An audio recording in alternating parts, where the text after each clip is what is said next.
Hello students, good morning. Welcome back to the second part of the explanation of the lesson 12 Turkish Delight. I hope all of you have read this first part of the lesson and in fact all the complete lesson, but especially the first part up to where we have stopped. So we have stopped with the queen getting wild angry and talking to herself how Edmund has entered her kingdom. But all of a sudden she wanted to do some harmful to him, but she did not. Suddenly she changed her mind. And what was the reason for changing her mind? Let's see. During this second part of the lesson, we will come to know what was the reason she changed her mind of harming him. Instead of that, let us see what she is intending to do. So can we follow the book, page 93, the second part. So she changed her mind all of a sudden, means altogether different she became. So my poor child, she said in quite a different voice. So all of a sudden the entire behavior of the queen changed. And she said, my poor child. No, she said queen in a different voice. That time it became, before that her voice was different and now altogether different. How cold you look. Because Edmund was so frightened. He had offered himself to her because he thought that she is going to kill him. So he was almost ready for that. So that's why he looked very frightened. With that fear only, he must have become very cold. So she is telling him, how cold you look. Come and sit with me here on the sledge. And I will put my mantle round you and we will talk.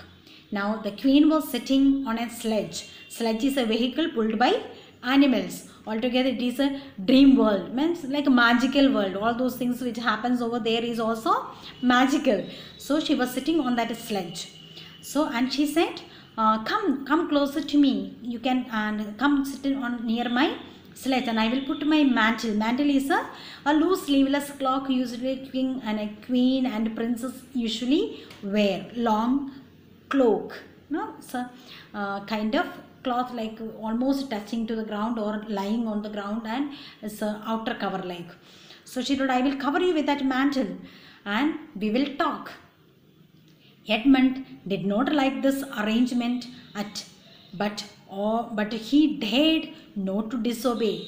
But Edmund understood he has come into a place is different and strange. So he did not like when she said, come and sit near me and I will cover you with my mantle and all. He didn't like.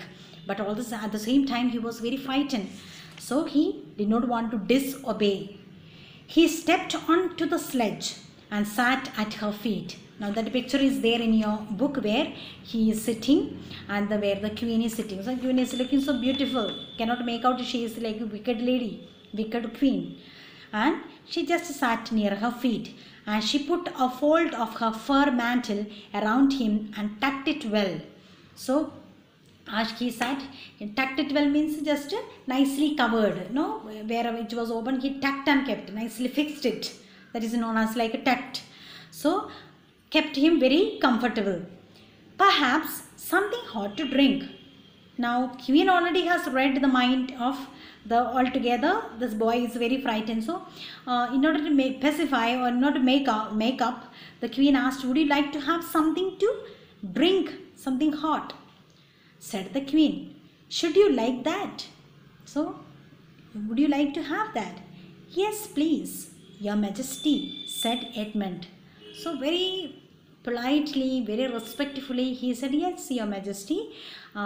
Yes, please, your majesty, I'll have it. Whose teeth were chattering.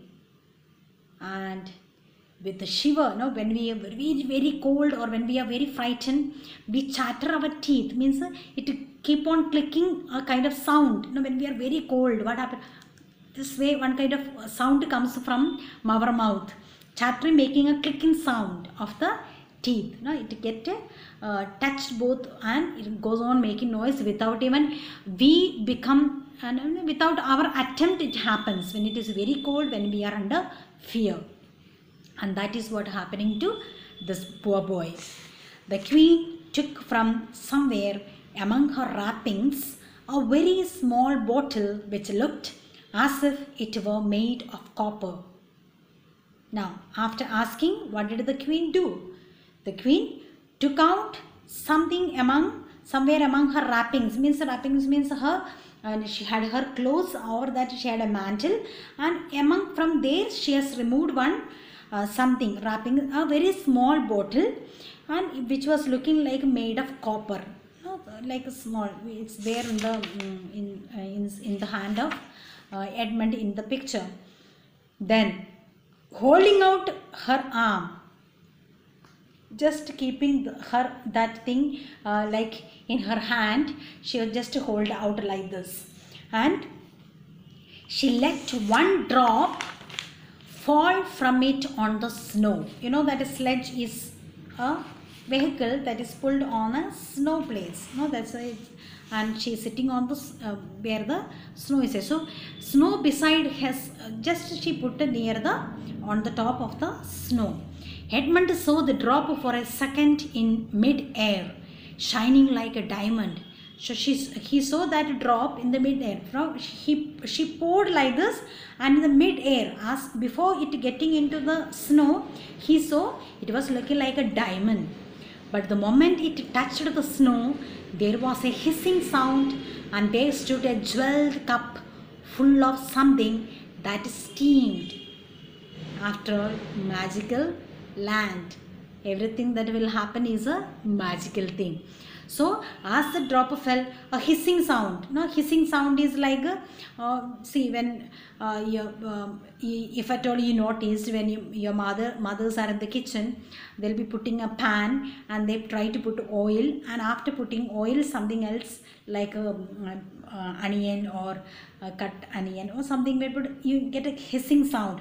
Or a hot pan, when after finishing the work put in under the water, you get a hissing sound. So those type of sound came, and there came out a shining like a diamond and a jeweled cup, burning cup, and something steamed. A steam was coming like hot tea. The steam comes out. The dwarf, who was the queen's attendant. So queen, who was that dwarf? One dwarf was along, it's shown here, who is riding the sledge, as well as attendant of this queen. Immediately took this and handed it to Edmund with a bow and a smile. Not a very nice smile. So Edmund noticed, as the dwarf picked up that particular dish or the jeweled cup, handed over to Edmund, he gave a smile, but he felt that was not something is little wrong, not very good smile, not very nice smile, because already this poor dwarf is aware of the wicked condition of this queen and her intention, but dwarf is not able to say something. So only just he smiled, and Edmund felt it was not a very good smile. Now you have a question here. Do you think that Edmund's encounter with the queen is strange? So this is for you to think. In the next part, in the beginning of the lesson, we shall discuss this. Okay. So we'll go ahead. Edmund felt much better as he began to sip the hot drink. So he accepted that hot drink, and he sip means one little at a time he started to drink. It was something he had never tasted before. It was something very strange. I told you, magical land, magical thing will happen. So, and it was very sweet and creamy, and he never ever tasted such a tasty thing. And it warmed him right down to his toes. And he was so cold, and he warmed up him nicely right from down to his toes, up to the down, from the head to the toes. He became warmed up after drinking that. It is rather dull to drink without eating, said the queen. Now the queen is continue the conversation. So she is telling, "Arey, this is very dull. Means it's not nice that without eating something we have to drink. No. So what would you like best to eat?" The next question from the queen was, "What would you like to eat? Now, what you prefer?" Students or children, what I want to tell you is, in order to get children in the hand of somebody, they offer a lot of eatable things because children are for it. They just fall on that. No, that's why I told you, your choice, your conviction, what you have to do outside your homes. Whether you are in the presence of known people or unknown people, we should have a stand of choice. No, we should know what we have to do, what we should not do. So here the queen played the same trick, eatable things, no, mesmerizing or enticing, no, making happy the other party so that he can get the work to be done. So that is what the queen wanted exactly. As we go ahead, we will come to know. So she asked for a choice. "Turkish delight, please, your majesty," said Edmund. So the choice was given by the queen and choice is made by Edmund. He said, "Turkish delight." Now let's see what is a Turkish delight. It's explained here. A type of sweet made from jelly covered with sugar. Sometimes during the like in November or December something, you will get like orange shaped or apple shaped or any other fruit shaped jelly thing. That's like a little bit of sticky type. We get to buy with a different flavor, sometimes orange, sometimes apple, or so it's very nice to eat, and on the top of that sugar is there. So even it is available for us also, but it is not known as like a Turkish delight, but it has its own jelly toffees or jelly chocolates, we mentioned that. So those type of things. So he correctly selected that. So he said Turkish delight. Then said Edmund to the queen. So the queen let another drop fall from her bottle onto the snow. Again the same act the queen is doing. She again pulled out that particular small bottle. Again she put another drop into the snow. And instantly, at once, there appeared a round box. That time was one round box appeared here, tied with green silk ribbon, like a gift pack is there in the hand of the queen, and which when opened turned out to contain several pounds of the best Turkish delight.